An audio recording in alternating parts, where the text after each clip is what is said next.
Hello, and welcome to a live episode of Osprey Approach's podcast, empowering law firm leaders in partnership with the ILFM.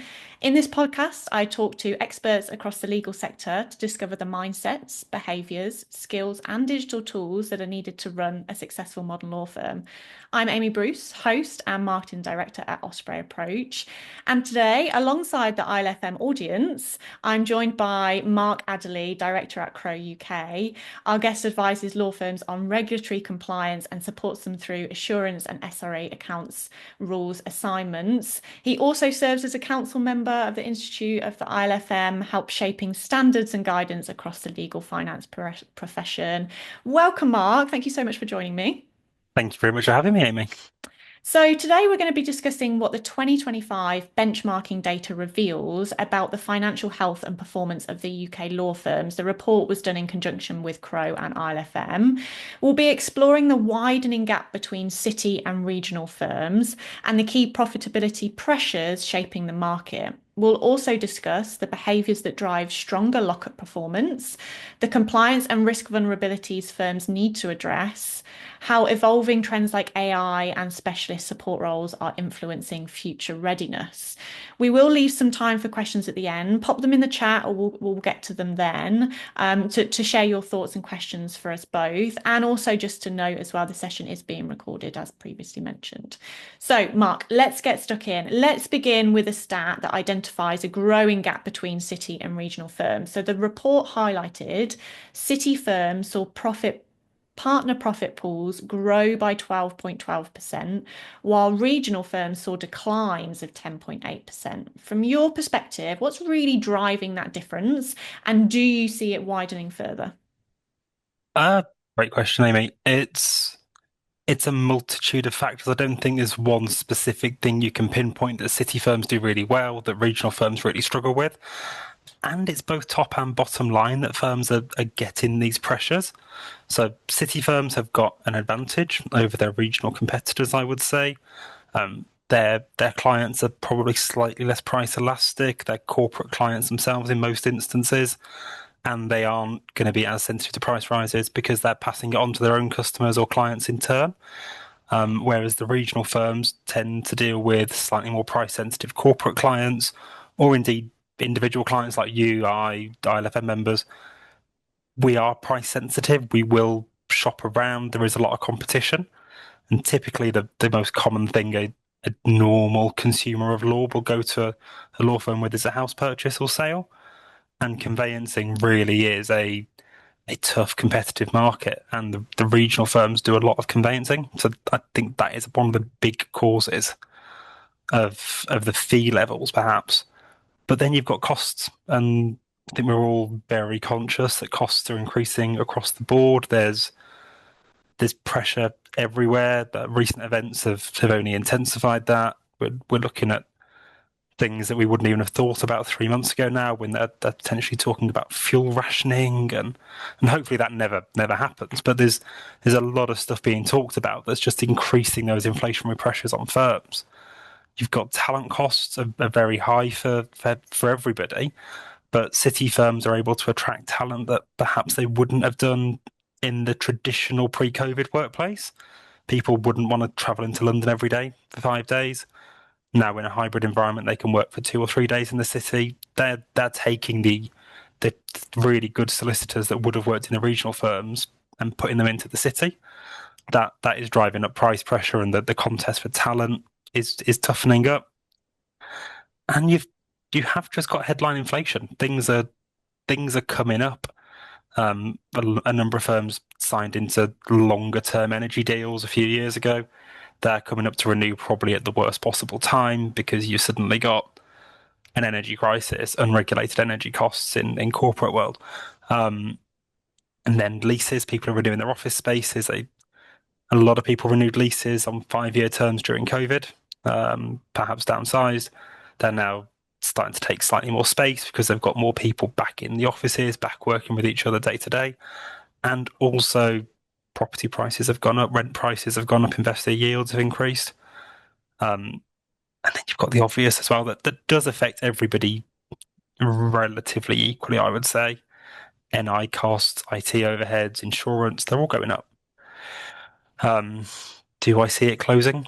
Probably not. I'd like to think there might be a little bit of leveling up across the sector, particularly in terms of certain costs when everyone's being battered by the same cost increases.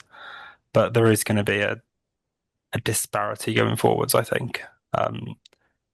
And I don't like to mention it too much, but client account interest. Regional firms do their profit is slightly more contingent on client account interest than city firms, even though city firms may make larger numbers. The percentage of the profit per partner that interest makes up is relatively lower. Mhm. That's not to say firms are reliant on client account interest, but there is that obvious factor as well. And because the interest rates dip slightly, there is slightly more pressure there. Yeah, absolutely. I mean, I think ultimately the pressure is on everyone, but as you said, there are some really key differences with how regional firms operate that just mean that pressure is even higher for them. And I think we'll come on to a few things of how that can potentially help further in our conversation. So perhaps we'll loop back to this. But I want to just touch on that the report notes that the fee growth alone isn't enough to offset inflationary pressures and Yeah. infrastructure investment challenges. What practical steps should leaders be taking to strengthen that profitability beyond simply doing more? I mean, it's quite easy to be on that hamster wheel of feeling you need to do more and more. What other practical steps would you advise? Yeah, that's a really good point. To be honest, there's always this vision that you can just increase your charge out rate, or do more work, like you say.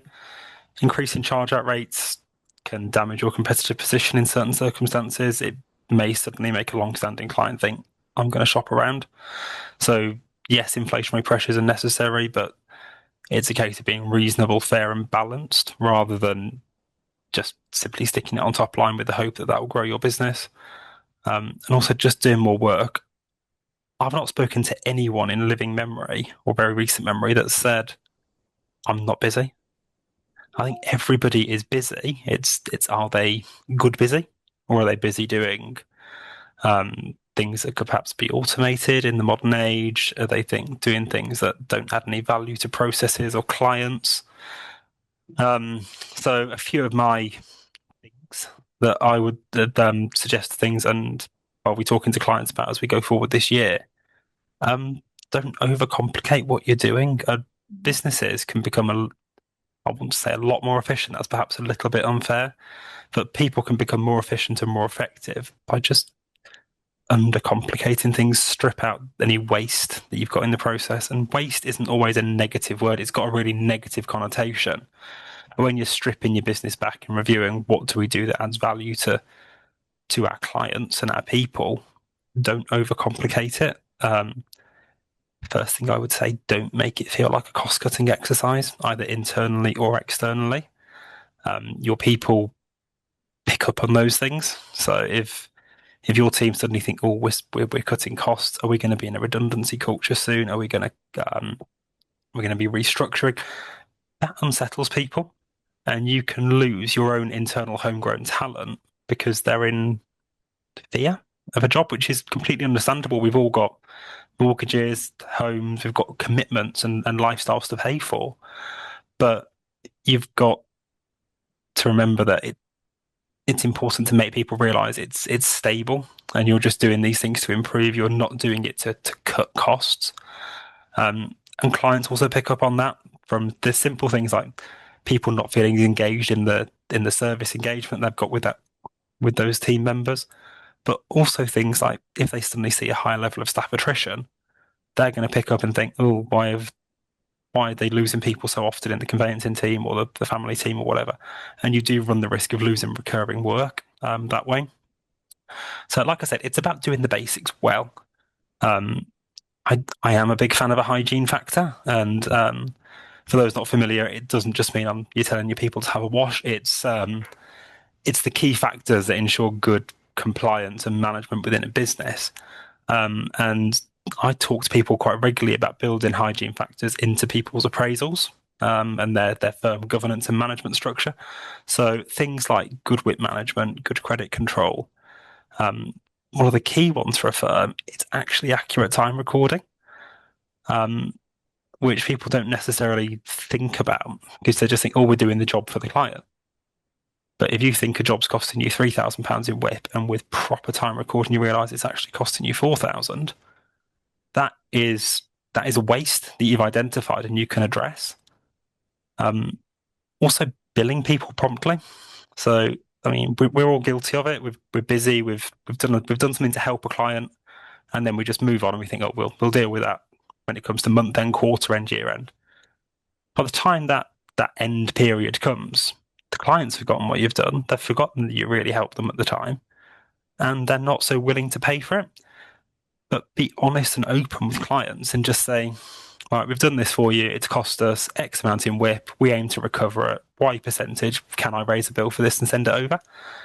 And to be honest, most clients are fairly happy to pay it.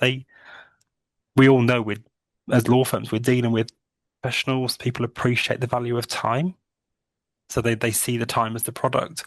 And they're quite happy to pay for that time that you've spent whilst they remember it. As soon as it's gone out of sight, it's out of mind, you're not necessarily going to think, oh, they really helped me out 6 months ago.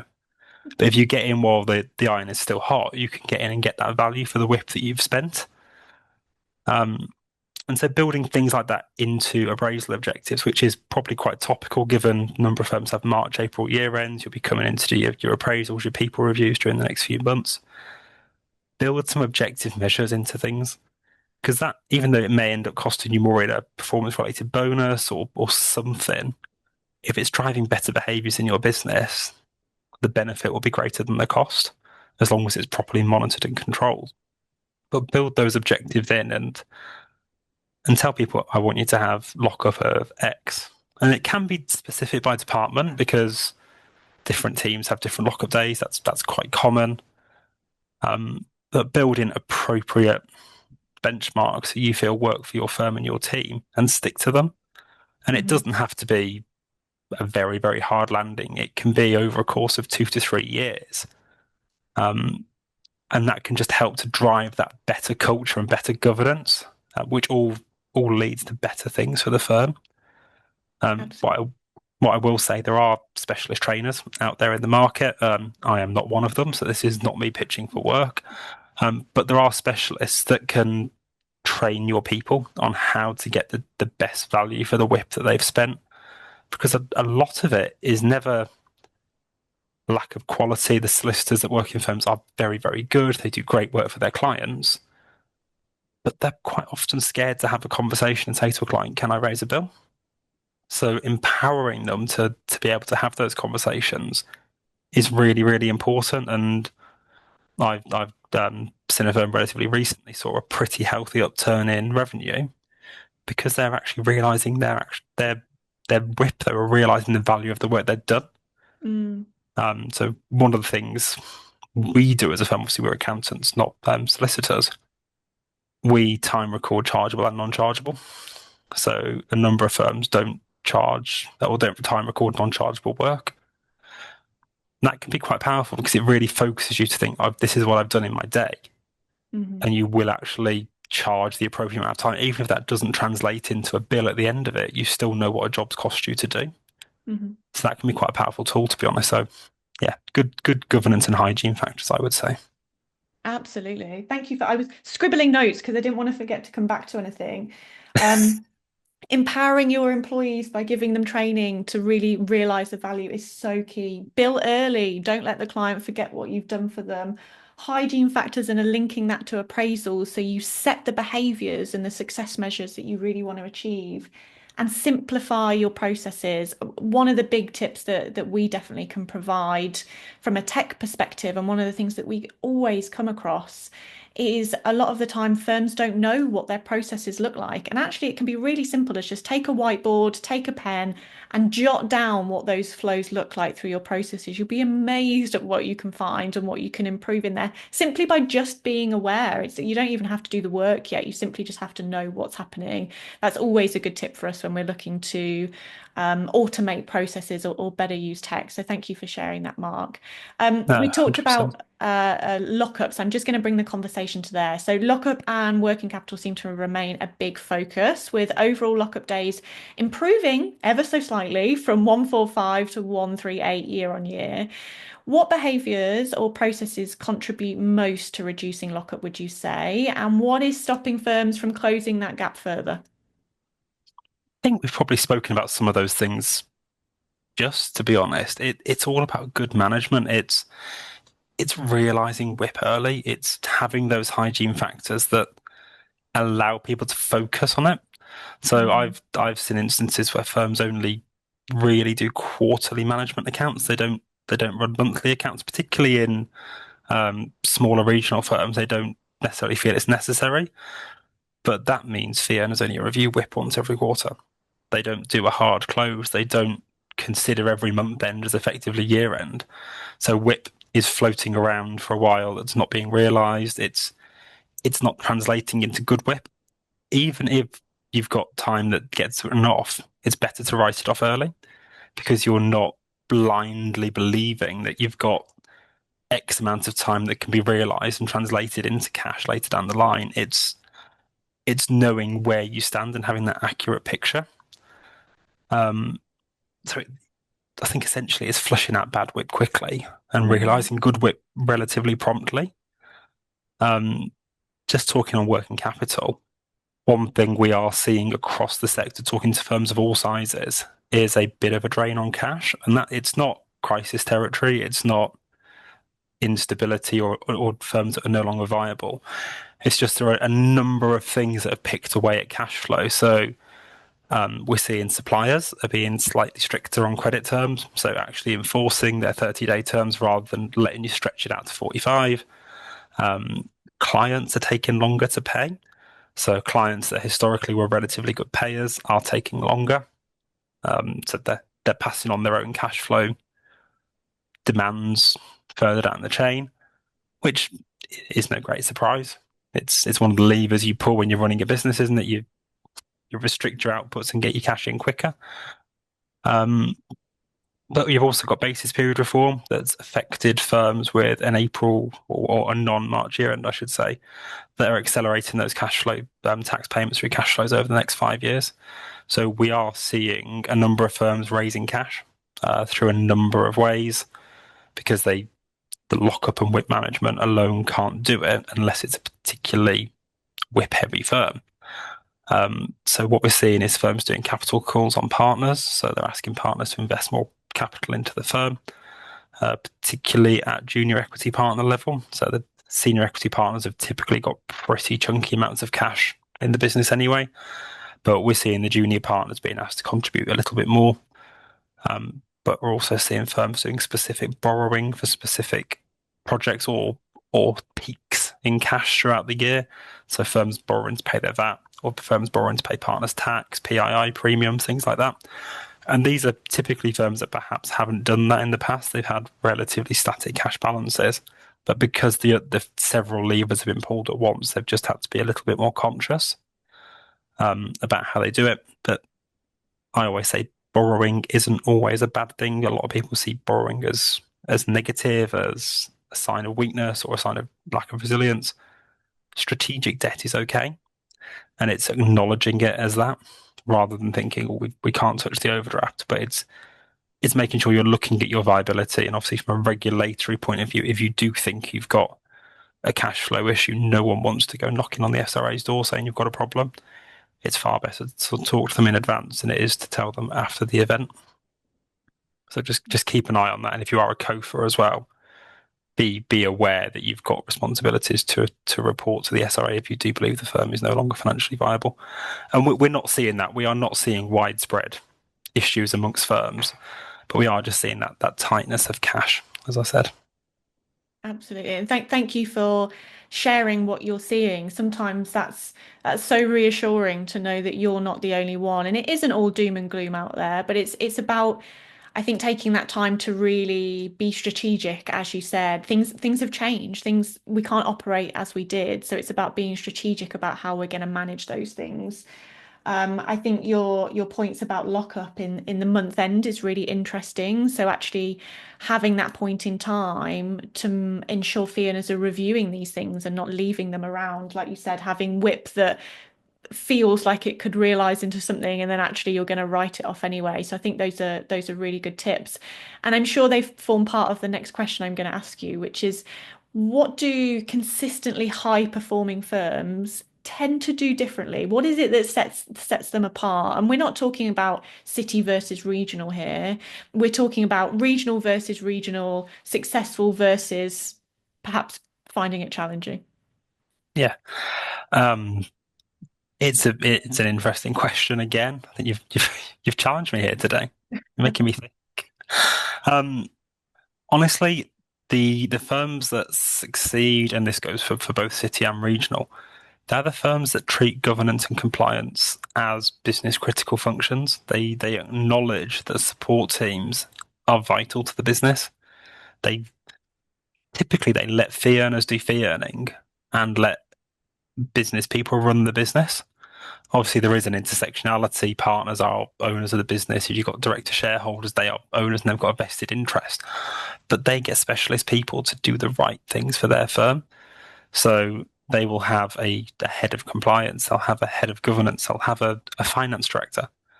And they are quite expensive. They're quite expensive roles. Regional firms perhaps can't afford them, particularly high street firms.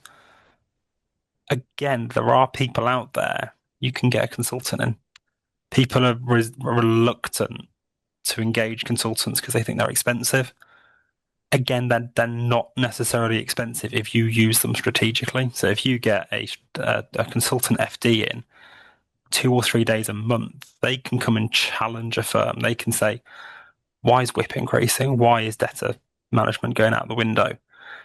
They can help to identify things that someone who hasn't got the right skill set to do it can. They can help to identify it and address it. Um, some governance roles or management roles tend to be given to people based on seniority, the length of time they've been there. The senior partner will be the person that's been a partner for the longest. They're not necessarily the right people for the job. So it's a case of having the right people in the right roles, giving them the right training and backing and the right support beneath them. So making sure that your head of finance has got a good cashiering team around them. They've got trained professionals that know what they're doing, knowing that your compliance team are working effectively to make sure your risk exposure is minimized. Um, I'd say typically just united by culture of wanting to do the right thing. Um, and just tied into that, the ones that have got open and transparent cultures, I would say, are the ones that succeed the most. When you go to a firm that's got a real hierarchical structure and people are scared to go into the managing partner's office because they're worried something's going to come back on them, that's where things go wrong. That's where people have got an incentive or a motivation to behave inappropriately because they're scared of the consequence. If you're in a firm with a zero blame culture, it can help to drive best practice. And when I say zero blame, that's not to say there's zero accountability. But if someone is able to go to someone and say, I've made a mistake or we've got an issue, and the leader will be able to strategically work with them to address it rather than say you're fired, that is a much better way to run a firm. And I've got to say we haven't got many of those. I don't work with clients that behave like that. But it's really positive when a firm has got this genuine united in compliance front. Um, and I will say we're moving into an increasingly AI tech savvy modern world. I still like a pencil and paper, so not the most techie person in the world, but firms are willing to invest in technology in the right way. So we've got a number of firms that are investing in AI of some description. They're investing in ways to streamline processes, but they're doing it in a balanced and considered way and thinking about that investment in terms of what can it add to the business and what can it remove. So it's not a case of, oh, we've got this really good tech, we'll find a way to use it. They're identifying their business issues, going back to that strategic thinking piece we were speaking about earlier, working out how they can streamline a particular process and finding the right tool to do it. It's very easy at the minute to see a great new product. The sales reps are doing the circuits, see a great new product, but you don't think how it adds value to your firm. You just want the output. So I think it's important just to balance that and make sure people are getting the right stuff to do the right work for their teams and their clients. Absolutely. I love that we're talking about culture in a conversation that's about finance and profitability. I love that that's come as part of the conversation because you're right. That's exactly what we see as well in the market, that those who are curious, open to change, collaborative, really push the boundaries because they're taking advice and influence from so many areas to help them perform better. So I love that that's formed part of the conversation today. You also touched on tech, of course, that goes back to mapping your processes, being really clear about what you're currently achieving. And actually, how can we strip back some of that really manual effort and what tools and tech can really help with that? You touched on having governance and compliance as a crucial element to your business, and we'll touch on that in a moment. But what I do want to pick up on is your mention of specialist roles and those support team elements and business operational elements that can really help elevate your performance. One of the findings in the report was that there's a growing investment in specialist roles. So there was cyber mentioned, operational professionals, marketing, business development.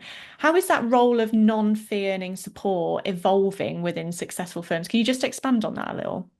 Yeah, I think that's a great word, to be honest. Evolving. It's the ABS regulations have been around for a long time now. They're fairly established, but we are really seeing a drive towards firms having these non-fee earning roles sat at the top table. So firms with chief innovation officers, chief finance officers, chief tech officers. It's really it's an interesting time. You've got people that want to invest in law firms that have never been able to invest before. These chief officers can finally get a seat at the table. We're seeing it amongst a number of specialist roles, so firms taking on in-house counsel, chief marketing officers, like you say. Um, it's great to see because it's allowing that diversity of thought around the top table that a room full of solicitors perhaps wouldn't see because they all think in a similar way. Their brains are trained in a similar way. You need that left right type thinking to be able to bring that thought and that diversity. It's it's interesting, and we are, like I say, we're seeing more and more non-fee earning partners. It's interesting how to build the remuneration model in for them because partnership remuneration models are typically based on fees. So some of them are tied to firm profitability with a fixed share element. Some of them are just effectively salaried partners, subject to HMRC regulation. Um, it's an interesting space, and I'm looking forward to seeing how it evolves going forward because we are relatively early into the stages of those people being on the partnership boards. Obviously, finance directors have been on partnership boards for quite a while now, and that's fairly established. But like I say, the growth in the other areas is really exciting and a great opportunity for both those individuals and for the firms to get that breadth of thought at the table. I couldn't agree more. I'm also very excited. We have a mixed bag at Osprey. Our clients, there's a few people, a few law firms who are investing in that, and we're seeing in that. There are a few law firms that that's not a priority. There's also a few law firms where their people are wearing at least 12 hats to try and cover those roles. And we know the challenges that go with that. Fee earner targets are always going to take the lead. But yeah, it is really exciting. And going back to your point about fractional help, it doesn't have to be a full-time employed position. You can still get that same value from picking the brains of those experienced in those areas just for a few days a month. That can be really valuable. 100%. It's about getting the right people doing the right stuff for your firm. Mhm.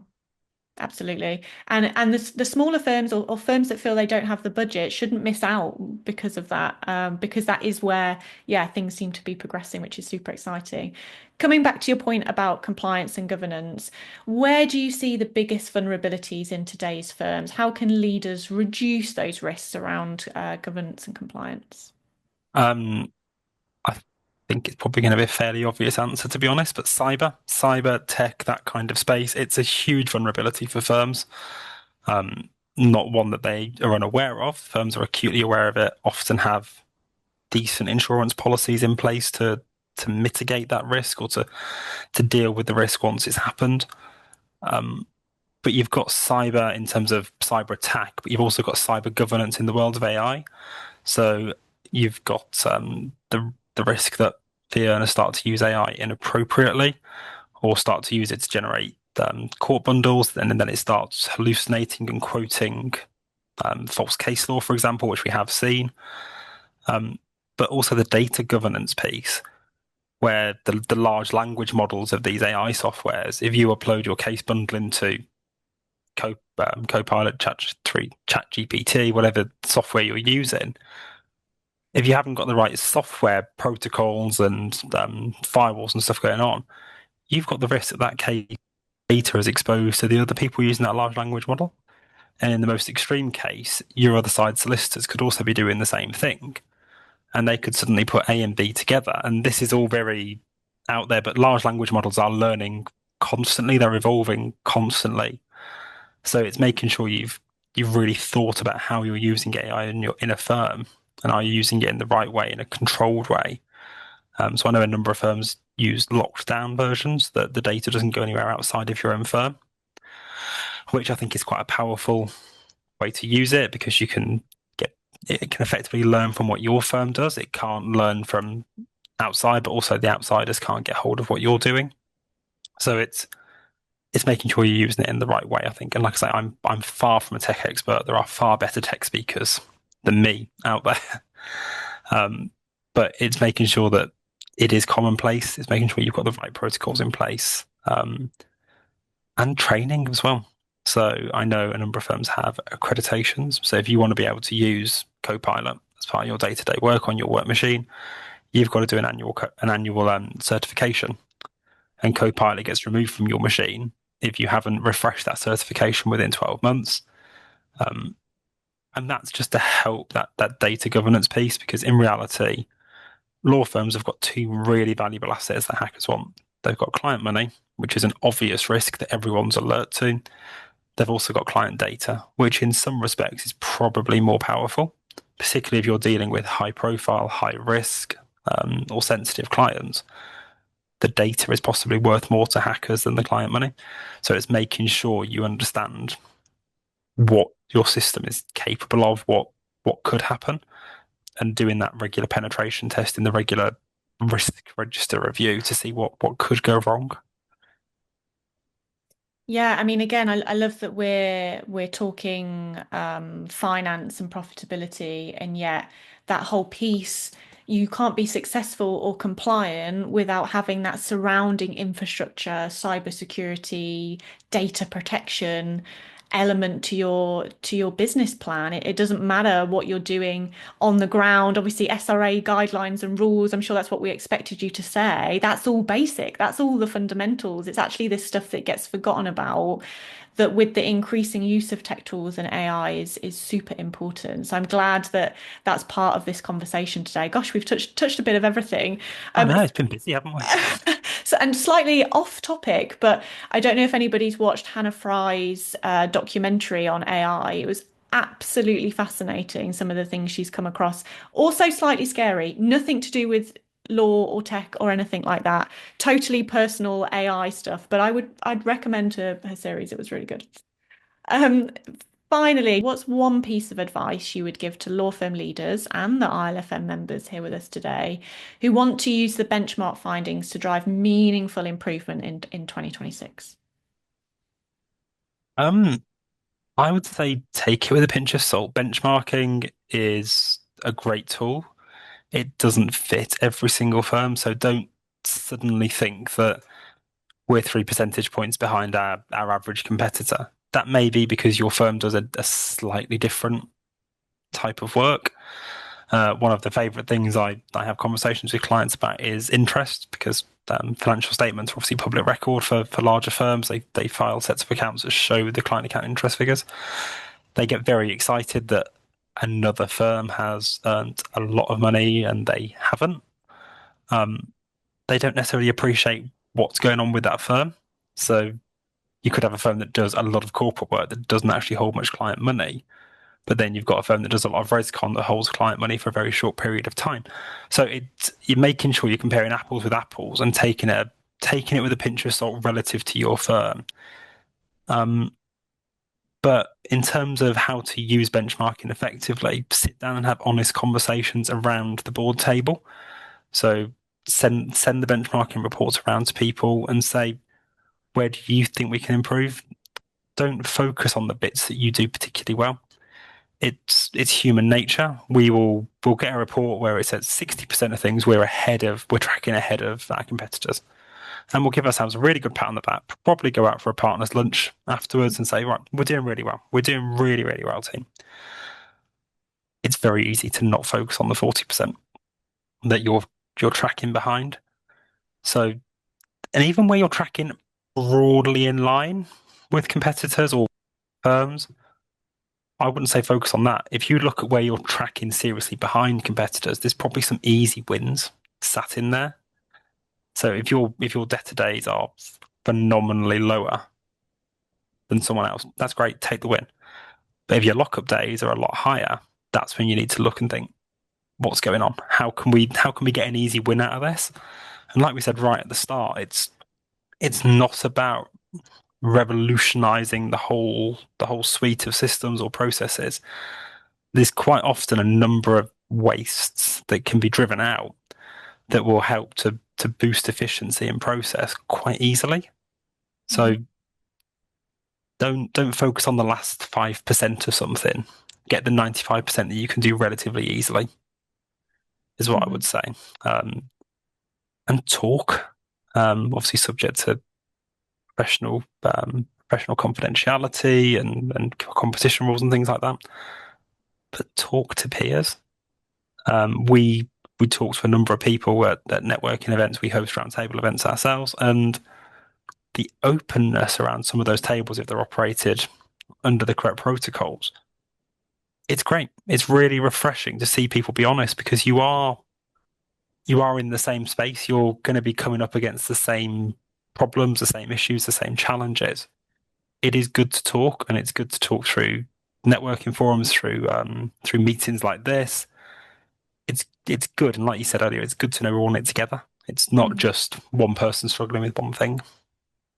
Yeah, absolutely. You never know the value or nugget of information you might get by talking to one another, and also the reassurance you might also provide other people, like you said. But whilst we're competing, we are all in this together and facing the same challenges. I think the advice of finding quick wins is a brilliant takeaway for today. If anyone takes away anything, it's see this benchmark as a way to find your quick wins. And I think let's not go for perfection, but let's go for improvement. And I think that's a great way to tackle any sort of operational challenge, to be honest. Thank you so much, Mark, for your advice there. I did want to ask an additional question, Mark, if I may. Do you foresee any upcoming regulatory or reporting or compliance changes that might impact a firm's financial sustainability? You mentioned earlier about viability and some of those cash flow problems.